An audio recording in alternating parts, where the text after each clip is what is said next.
ہمارے YouTube channel کو subscribe کریں اور بیل آئیکن کو پریس کریں تاکہ ہمارا رابطہ بحال رہے۔ دور نبوت کے بعد پھر کیا ہوا ہے؟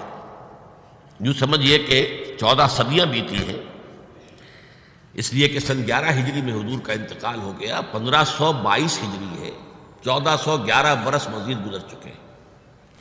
اس میں امت کون سی وادی میں ہے، کس جگہ رہی، کہاں چلی، کہاں سے کوئی عروج آیا، کوئی زوال آیا، یہ ایک لمبی داستان ہے۔ لیکن یہ کہ نبی اکرم صلی اللہ علیہ وسلم کی ایک حدیث ایسی ہے کہ جس میں اس پوری داستان کو، جسے ہم کہتے ہیں سمندر کو کوزے میں بند کر دیا گیا۔ اس حدیث کی ایک روایت تو وہ ہے کہ جو زیادہ مستند ہے اس اعتبار سے کہ مسند احمد ابن حنبل کی روایت ہے، حضرت نعمان ابن بشیر اس کے راوی ہیں رضی اللہ تعالی عنہ، اور وہ حدیث ہم نے بہت عام کی ہے، شائع کی ہے۔ لیکن آج میں ذرا وہی مضمون جو ذرا نسبتاً ایک تفصیلی حدیث میں آیا ہے، سند کے اعتبار سے وہ اتنی زیادہ مضبوط نہیں ہے جتنی کہ وہ نعمان ابن بشیر والی حدیث ہے رضی اللہ تعالی عنہ، لیکن تفاصیل اس میں زیادہ ہیں۔ اس حدیث کو امام شاطبی نے نقل کیا موافقات میں، اور مولانا اسماعیل شہید رحمۃ اللہ علیہ نے منصب امامت میں اسے نقل کیا ہے، اور مولانا سید ابو الاعلیٰ مودودی صاحب نے اپنی کتاب تجدید و احیاء الدین میں اس کو شامل کیا ہے۔ یہ حدیث کے الفاظ بڑے پیارے ہیں، سنیے۔ ان اول دینکم نبوۃ و رحمہ، مسلمانوں تمہارے اس دین کا جو پہلا دور ہے وہ نبوت اور رحمت ہے، یعنی میں خود موجود ہوں بنفس نفیس تمہارے مابین، نبوت موجود ہے تمہارے مابین، اور میں تو رحمت للعالمین بنا کر بھیجا گیا ہوں۔ تو ان اول دینکم نبوۃ و رحمہ وتکون فیکم ما شاء اللہ ان تکون ثم یرفع اللہ جل جلالہ، اور یہ رہے گی نبوت و رحمت تمہارے مابین جب تک کہ اللہ چاہے گی کہ وہ رہے، پھر یہ کہ اللہ تعالیٰ اس کو اٹھا لے گا، یعنی میرا انتقال ہو جائے گا۔ ثم تکون خلافتا علی منہاج النبوہ، پھر خلافت آئے گی علی منہاج النبوہ، نبوت کے نقش قدم پر، ما شاء اللہ ان تکون، وہ بھی رہے گی جب تک اللہ چاہے گا۔ ثم یرفع اللہ اذا شاء یرفع جل جلالہ، پھر جب اللہ جل جلالہ چاہے گا اسے بھی اٹھا لے گا۔ ثم تکون ملکا عاضا، پھر ایک دور آئے گا کاٹ کھانے والی ملوکیت، بادشاہت، جو کہ لوگوں کو کاٹ کھائے گی، ظالم ہوگی۔ فتکون ما شاء اللہ ان تکون ثم یرفع اللہ اذا شاء یرفع جل جلالہ، وہ بھی رہے گی جب تک کہ اللہ چاہے گا کہ رہے، پھر جب اللہ جل جلالہ چاہے گا اسے بھی اٹھا لے گا۔ ثم تکون ملکا جبریتا، پھر ایک اور ملوکیت آئے گی، مجبوری والی ملوکیت۔ فتکون ما شاء اللہ ان تکون ثم یرفع اللہ جل جلالہ، پھر وہ بھی جب تک اللہ چاہے گا رہے گی، پھر جب اللہ چاہے گا اس کو بھی اٹھا لے گا۔ ثم تکون خلافتا علی منہاج النبوہ، پھر دور آئے گا خلافت علی منہاج النبوہ کا، تعمل فی الناس بسنت النبی، پھر اس وقت سنت رسول صلی اللہ علیہ وسلم ہی کے ساتھ سارے معاملات لوگوں کے مابین کیے جائیں گے۔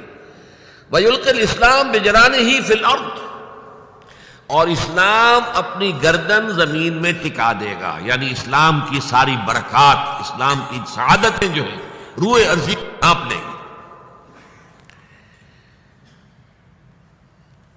یرضی عنہا ساکن السماء و ساکن الارض، آسمانوں والے بھی راضی ہوں گے اس نظام سے جو دنیا میں اس وقت قائم ہوگا، اور زمین والے بھی سب کے سب راضی ہوں گے۔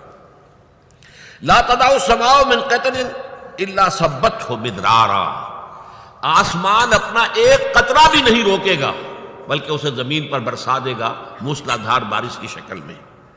ولا تدع الارض من نباتها وبرکاتها شيئا الا اخرجته، اور زمین بھی اپنی برکتوں اور اپنی پیداوار، اپنی نباتات میں سے کسی شے کو روکے گی نہیں مگر یہ کہ نکال کے باہر کر دے گی۔ زمین سے ساری برکات جو ہیں امڑ آئیں گی، آسمان سے اللہ تعالیٰ کی رحمتیں نازل ہوں گی، آسمان والے بھی راضی ہوں گے، زمین والے بھی راضی ہوں گے، اللہ کے نبی کے مطابق، سنت کے مطابق جو ہے سارے معاملات طے ہو رہے ہوں گے۔ یہ دور بھی آئے گا خلافت علی منہاج النبوہ کا۔ جب دوبارہ یہ دور آئے گا خلافت علی منہاج النبوہ کا، تو یہ آفاقی ہوگا، عالمگیر ہوگا، کل روئے ارضی پر محیط ہوگا۔ حضرت ثوبان رضی اللہ تعالیٰ عنہ کی روایت ہے مسلم شریف کی، ان اللہ زوالی الارض، اللہ نے میرے لیے ساری زمین کو لپیٹ دیا، فرائے تو مشارقہا و مغاربہا، تو میں نے زمین کے سارے مشرق دیکھ لیے، سارے مغرب دیکھ لیے۔ وَإِنَّ أُمَّتِي سَيَبْلُغُ مُلْكُهَا مَا زُوِيَ لِي مِنْهَا، اور سن رکھو کہ میری امت کی حکومت ان تمام علاقوں پر ہو کر رہے گی کہ جو اللہ نے زمین کو لپیٹ کر مجھے دکھا دیے۔ تمام مشارق، تمام مغارب پر میری امت کی حکومت قائم ہوگی۔ وعد اللہ الذین آمنوا منکم وعملوا الصالحات لیستخلفنہم فی الارض۔ اور ابھی آپ نے جو آیات مبارکہ تلاوت کی گئی ان میں سنا کہ اللہ تعالیٰ نے زبور میں لکھ دیا تھا ان الارض یرثها عبادی الصالحون، میرے صالح بندے بالآخر اس زمین کے وارث ہوں گے، کل زمین کے اوپر ان کی حکومت قائم ہو جائے گی۔ جو کچھ قرآن نے کہا ہے اسی کو حدیث ہمارے سامنے لا رہی ہے۔ اسی طرح ایک دوسری حدیث ہے حضرت مقداد بن اسود کی رضی اللہ تعالیٰ عنہ، وہ مسند احمد بن حنبل کی ہے، لا يبقى على ظاہر الارض بیت وبر ولا مدر الا ادخلہ اللہ کلمۃ الاسلام۔ میں پوری حدیث نہیں پڑھ رہا ہوں اس وقت۔ زمین پر کوئی گھر نہیں بچے گا اینٹ گارے کا بنا ہوا، نہ کوئی کمبلوں کا بنا ہوا خیمہ رہے گا جس میں اللہ کلمہ اسلام کو داخل نہ کر دے۔